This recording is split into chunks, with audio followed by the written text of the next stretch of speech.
Mari bergabung dalam program The Journey of Haramain with Umroh bareng ANB Angkatan Kedua.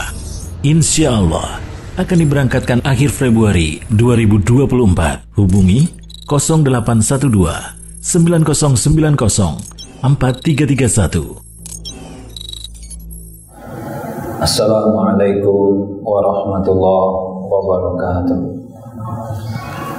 Innal hamdalillah nahmaduhu wa nasta'inuhu wa nastaghfiruh wa na'udzu billahi min syururi anfusina wa min sayyiati a'malina may yahdihillahu fala mudhillalah wa may yudlil fala hadiyalah. Asyhadu an la ilaha illallah wahdahu la syarikalah wa asyhadu anna Muhammadan abduhu wa rasuluh.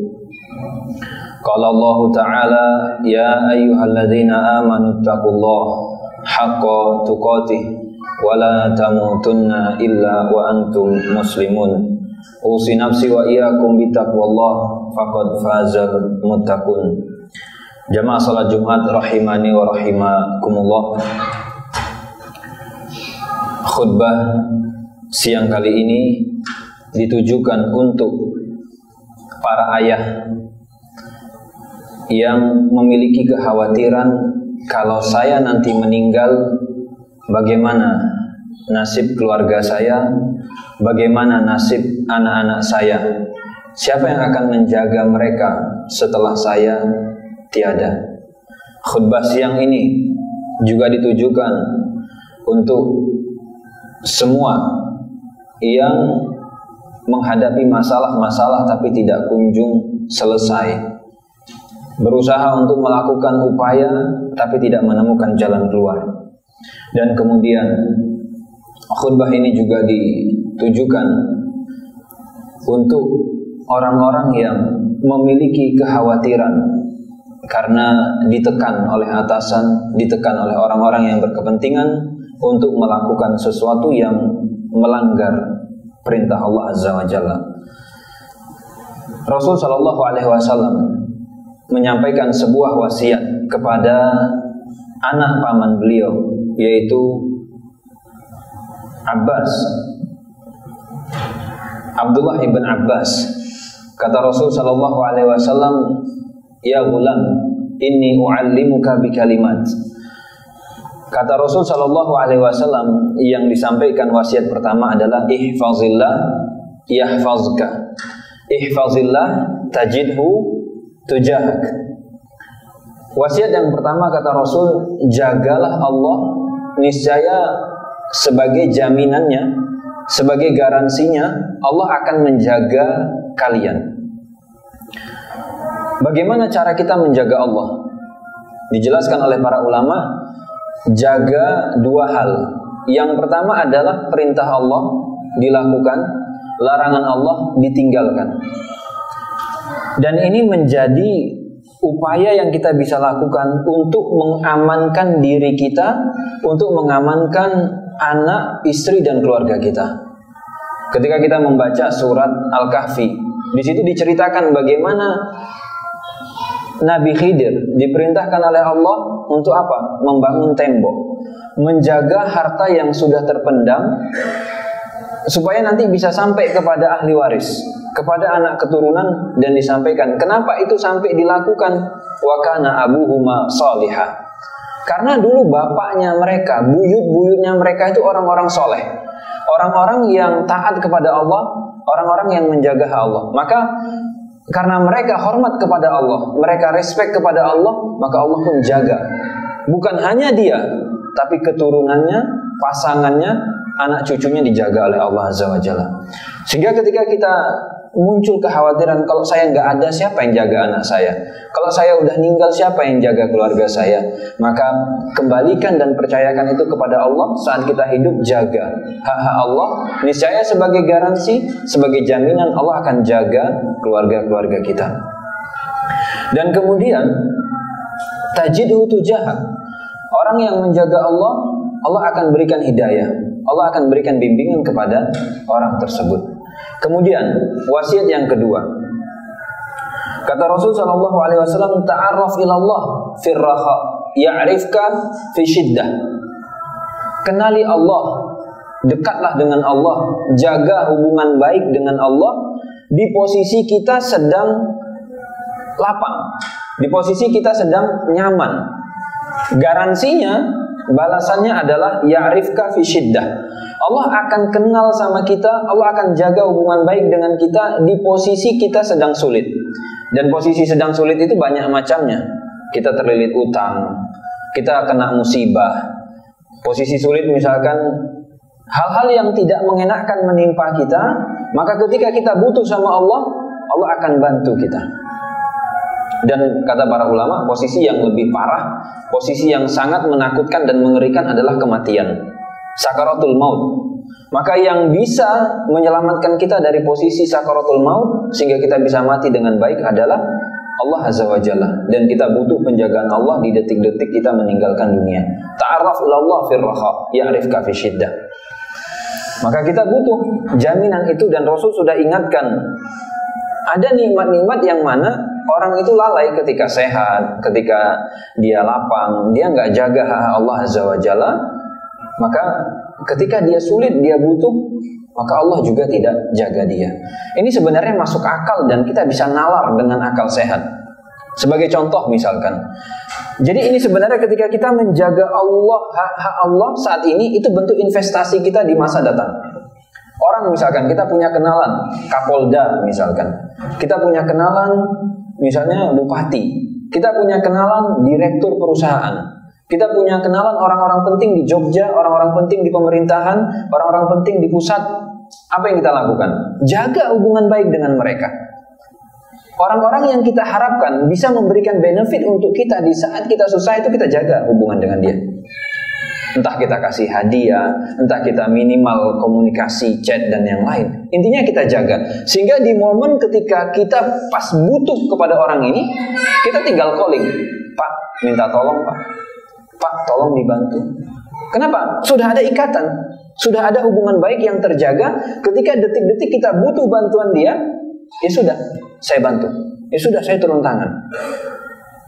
Tapi sayangnya, ini kita prioritaskan di manusia. Allah Subhanahu wa Ta'ala butuh kita bangun hubungan baik, sehingga di detik-detik kita butuh bantuan Allah, Allah kenal dengan kita. Orang ini ketika sehat, sholat 5 waktu. Ketika sehat, dia jaga Allah dan yang lainnya. Maka ta'aruf ilallah fir raha ya'rifka fi syiddah. Itu wasiat yang kedua. Wasiat Rasul yang ketiga adalah idza sta'anta fasta'in billah wa idza sa'alta fas'alillah. Dalam hidup kita ada masalah-masalah kita ditimpa penyakit tidak sembuh-sembuh. Ada hal-hal buruk yang kita coba ingin hilangkan dari diri kita. Kecanduan ini, kecanduan itu, sulit sembuh dari misalkan kecanduan game yang lainnya. Hal-hal yang itu sebenarnya kita tahu tidak produktif, kita tahu itu tidak bagus untuk diri kita, tapi untuk menghilangkan itu kita sulit. Maka idza sta'anta fasta'in billah wa idza sa'alta fas'alillah. Andalkan Allah, minta bantuan Allah untuk menyelesaikan masalah-masalah yang ada dalam diri kita. Ini wasiat yang ketiga disampaikan oleh Rasul Shallallahu Alaihi Wasallam. Sehingga ketika kita lakukan ini, kekhawatiran-kekhawatiran yang ada dalam diri kita selesai permasalahannya. Jaga Allah, Allah akan jaga kita, baik nanti saat kita hidup atau setelah kita wafat. Dan kemudian yang kedua adalah kenali Allah saat kita lapang, nanti Allah akan bantu kita saat kita susah. Dan yang ketiga adalah minta bantuan Allah, minta pertolongan Allah Azza wa Jalla. Kadang ini digantikan oleh peran asuransi, gitu ya. Orang mengandalkan asuransi, kekhawatiran-kekhawatiran, maka asuransikan hidup kita, diri kita dengan apa? Dengan melakukan ketaatan kepada Allah. Aku qouli hadza astaghfirullah li wa lakum wa lisairil muslimina min kulli dzamb fastaghfiruh innahu huwal ghafurur rahim. Alhamdulillah wa kafa wa salatu ala habibinal mustafa amma ba'd. Jamaah salat Jumat rahimani wa rahimakumullah. Di lanjutan hadis ini Rasul menjelaskan sebuah statement. Statement ini bermanfaat. Yang pertama adalah membantu kita untuk mudah ikhlas, membantu kita untuk mudah tidak jadi orang yang penjilat, membantu kita untuk mudah menjaga agama, tidak gampang menggadaikan agama, dan juga potongan yang di hadis berikutnya ini membuat kita hidup menjadi semakin tenang. Kata Rasul sallallahu alaihi wasallam, "Wa'lam annal ummata law ijtama'u ala an yanfa'uka bi syai'in lam yanfa'uka illa bi syai'in qad katabahu Allahu laka." Ketahuilah wahai Abdullah ibn Abbas, umat-umatnya Rasul juga sekalian, kalau seandainya seluruh manusia di dunia ini, mulai dari presidennya, pengusahanya, orang-orang berpengaruhnya, pengen memberikan benefit kebaikan untuk kalian, ini nggak bisa kalau nggak diizinkan oleh Allah Azza wa Jalla. Sehingga apa? Orang yang ria, orang yang ketika beribadah itu pengen dipuji masyarakat, melakukan kebaikan supaya disanjung orang, melakukan sesuatu untuk menjilat atasannya, ketahuilah bahwa manusia itu tidak bisa kasih kebaikan buat kalian. Jadi ikuti saja koridor Allah Azza wa Jalla, karena kunci kebaikan kalian ada di Allah Azza wa Jalla. Makanya Rasul tekankan, sekalipun satu dunia ini ingin berbuat baik sama kita, nggak nyampe kebaikan itu. Jadi nggak usah kita ibadah, nggak usah kita melakukan kebaikan. Demi apa? Demi mendapatkan benefit ataupun pujian dari orang. Nggak guna, nggak manfaat. Dan kemudian, wa ini jutama'u, kalaupun mereka, orang-orang di masyarakat, di dunia ini, mereka berkumpul, ala an yadurruka bi syai', ingin memudaratkan kita, mencelakakan kita, nggak suka sama kita, maka mereka nggak bisa. Lam yadurruk illa bi syai'in qad kataballahu 'alaik, kecuali memang keburukan itu sudah diinginkan oleh Allah untuk celaka. Sehingga misalkan kita nggak khawatir lagi ketika kita melakukan kebaikan, menyampaikan dengan cara yang santun, ternyata ada yang nggak suka, santai. Atau kita misalkan di tempat kerja ditawari untuk yang nggak benar, kita tolak dengan cara baik, lalu kemudian kita ditakut-takuti. Ya kalau memang Allah tidak takdirkan itu, tidak akan bisa menimpa kita. Orang yang misalkan mau ikut tender dan yang lain, Pak, kalau Bapak tidak sogok, Pak, kalau Bapak nggak nyuap, Pak, Bapak nggak menang tender, ya tidak apa-apa.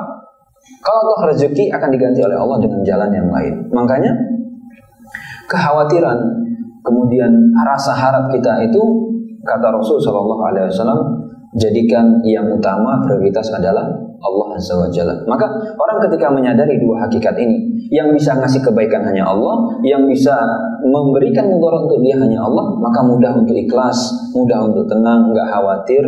Karena apa? Ada Allah Azza wa Jalla yang bisa menjaga. Kita saja kadang kalau didapat jaminan keamanan dari Polda misalkan, dapat jaminan keamanan dari misalkan Pas Pampres, Pak, Bapak dikawal Pas Pampres, Pak, rumah Bapak dijaga Pas Pampres, tenang hidup kita, nyaman. Kenapa? Di backup keamanannya. Apalagi ini yang backup malaikat, yang jaga adalah Allah Azza wa Jalla. Harusnya rasa aman itu lebih kita dapatkan dan lebih kita rasakan. Semoga 3 wasiat dari Rasul dan kemudian wasiat penutup tadi bermanfaat untuk kita, dan kita dijadikan sebagai orang-orang yang menjaga hak Allah, dan kita berharap itu adalah investasi kita. Nanti kita berharap balasannya ketika kita susah, kita dijaga oleh Allah Azza wa Jalla. Inna Allah wa malaikatahu yusalluna ala nabi ya ayyuhalladzina amanu sallu alaihi wa sallimu taslima. Allahumma salli ala Muhammad wa ala ali Muhammad kama shallaita ala Ibrahim wa ala ali Ibrahim innaka Hamidum Majid. Allahumma barik ala Muhammad wa ala ali Muhammad kama barakta ala Ibrahim wa ala ali Ibrahim innaka Hamidum Majid. Allahumma ighfir lil muslimin wal muslimat wal mu'minin wal mu'minat al ahya'i minhum wal amwat innaka sami'un qaribun mujibud da'wat ya qadil hajat. Rabbana la tuzigh qulubana ba'da idh hadaitana wa hab lana min ladunka rahmah innaka antal wahhab.